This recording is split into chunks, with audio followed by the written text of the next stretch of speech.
पूर्वी यूरोप के बेलारूस के घने और खतरनाक जंगलों में युवा भारतीयों की एक चोटिल और घायल टोली जो गैर कानूनी अप्रवासी है, मौसम की पहली बर्फ पर थक हार कर सो रहे थे। तभी अचानक धरती को हिला देने वाली एक कांपती हुई चीख सुनाई दी। एक डरा हुआ लड़का बुरे सपने से जागकर रोने लगा।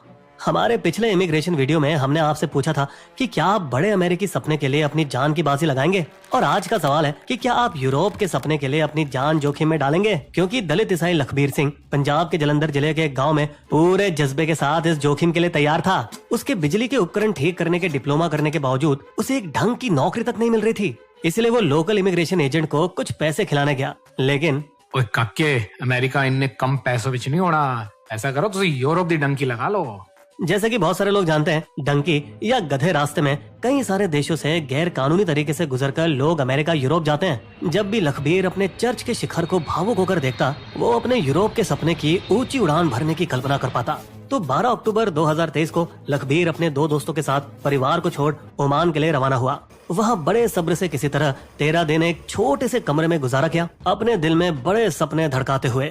आखिरकार एक दिन डोंकर्स आए, जो विदेशी एजेंटों को कहा जाता है। वे उसे 5000 किलोमीटर दूर मॉस्को ले गए और फिर वहाँ 5 से 6 दिनों के लिए इंतजार करवाया। तीनों दोस्त फिर बेलारूस जाने के लिए 700 किलोमीटर सफर के लिए टैक्सी से निकले, जहाँ उनके साथ एक और भारतीय नौजवान जुड़ा। लेकिन वे सभी वहाँ पहुंचकर हैरान हो गए जब 18 लोगों का एक बड़ा झुंड उनको साथ मिला, जिनमें ज्यादातर भारत से पंजाबी, गुजराती और हरियाणवी थे, कुछ पाकिस्तानी और अफगान भी। वैसे तो बड़े काफिले से सांत्वना मिलती, लेकिन अब इन 22 लोगों को मुश्किल से एडजस्ट करना पड़ा, सिर्फ एक छोटे तंग कमरे में। इस सब्र के इम्तिहान से उनका दम घुटने लगा था, क्योंकि ये कमरे नहीं पिंजरे थे, जहाँ से इन गैर कानूनी अप्रवासियों का निकलना सख्त मना था। आखिरकार मंजिल पर जाने का दिन आ गया। तुम सबको लातविया में छुप कर घुसना पड़ेगा, ये तुम्हारी जंगल सफारी की शुरुआत है। उत्साह से भरे लखबीर ने खुशी खुशी जंगल में घंटों ट्रैकिंग की। रास्ते में कई सारे वीडियो बनाए ताकि घर वालों को दिखा सके।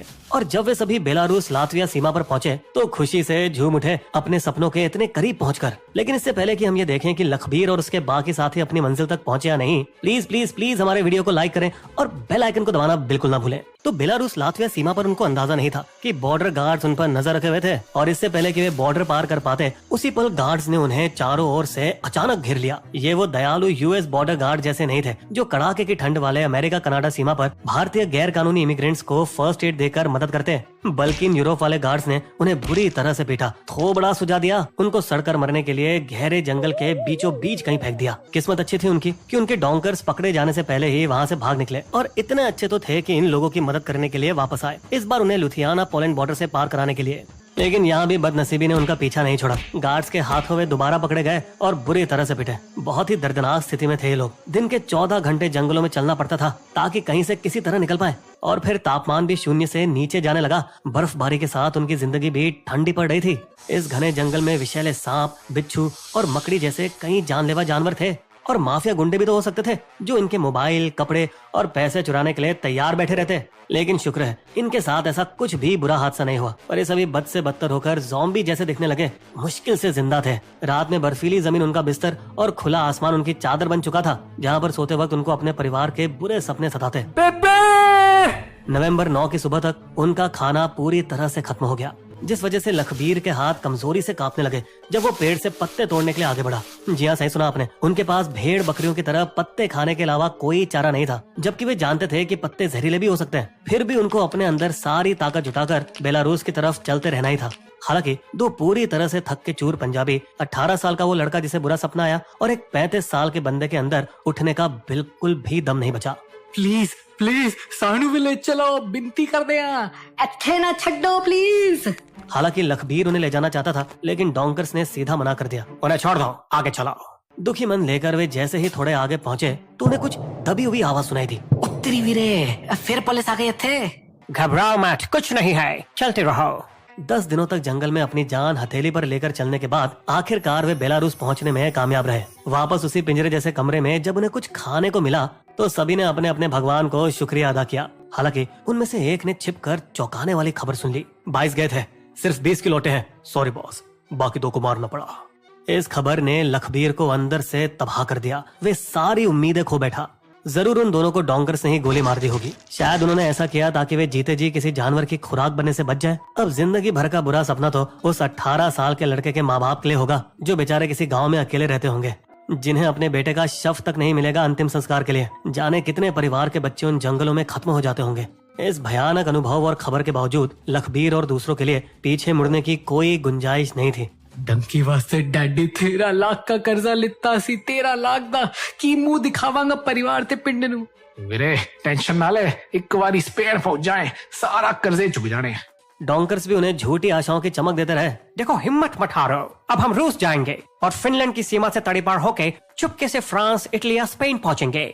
थोड़ी सी, लेकिन इन बातों ने दोबारा काफिले में यूरोपियन ड्रीम की उम्मीदें जिंदा कर दी। थके होने के बावजूद उन्होंने कारवा गाड़ी में दोबारा सफर की शुरुआत की, 14,000 किलोमीटर दूर रूस और फिनलैंड सीमा तक जाने के लिए।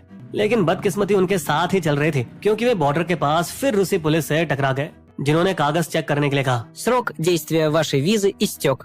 जिस वजह से उन्हें गिरफ्तार कर 18 दिनों तक ठंडी जेल में अलग अलग कैद किया। हाँ, बस वे इस बार डंडेबाजी से बच गए। उन्हें 2 हफ्तों में एक बार फोन करने की इजाजत मिली, तो उन्होंने पंजाब कॉल करके अपने परिवार को अपनी दुख और पीड़ा भरी दास्तां सुनाई।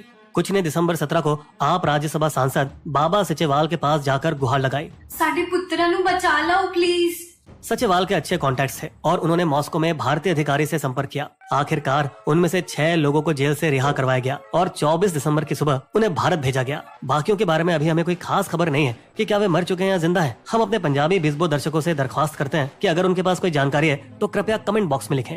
हम आपको हाल ही में की गई अमेरिकी डंकी का एक और कांड बताते हैं, जिसने सारे रिकॉर्ड तोड़ दिए। मतलब पहली बार एक पूरे चार्टर्ड फ्लाइट को गैरकानूनी अप्रवासियों के लिए बुक किया गया, ठीक उसी समय जब यूरोप डंकी वाले भारतीय रूसी जेल में कैद थे। इस यूएई से निकारागुआ जा रही फ्लाइट में 303 लोग थे, जिनमें से अधिकतर भारतीय थे और वे भी पंजाब, गुजरात और हरियाणा से। जब ये फ्लाइट फिर से टंकी फुल करने के लिए फ्रांस के एक छोटे से वैट्री एयरपोर्ट पर रुकी, पेरिस से 150 किलोमीटर दूर, तो शायद उन्हें अंदाजा नहीं था कि फ्रेंच पुलिस को गुमनाम टिप ऑफ मिल चुकी थी। सर, मानव तस्करी के शिकार लोगों को ले जाने वाला एक विमान आज उतर रहा है। पुलिस ने तुरंत कार्रवाई करते हुए विमान को गिरफ्त में लिया। उन्होंने रिसेप्शन एरिया को एक काम चलाओ प्रतीक्षा कमरे में बदलकर वहाँ सभी के लिए बिस्तर का इंतजाम करवाया और एक न्यायाधीशों का कोर्ट बनाया, जिसके सामने थके और घबराए यात्रियों की तत्काल सुनवाई की गई, जिसमें उनको पता चला कि ये तस्करी नहीं बल्कि अवैध प्रवासी थे, जो निकारागुआ से आगे मैक्सिको और फिर अमेरिकी बॉर्डर जाने के फिराक में थे। ये काम डोंकर्स 60 से 80 लाख रुपए से ज्यादा लेकर महंगे पैकेज में बेचते हैं, जो कि निकारागुआ से शुरू होता है। ये ऐसा इसलिए करते हैं ताकि उन्हें डंकी में ज्यादातर आने वाले डेरियन गैप, कोलंबिया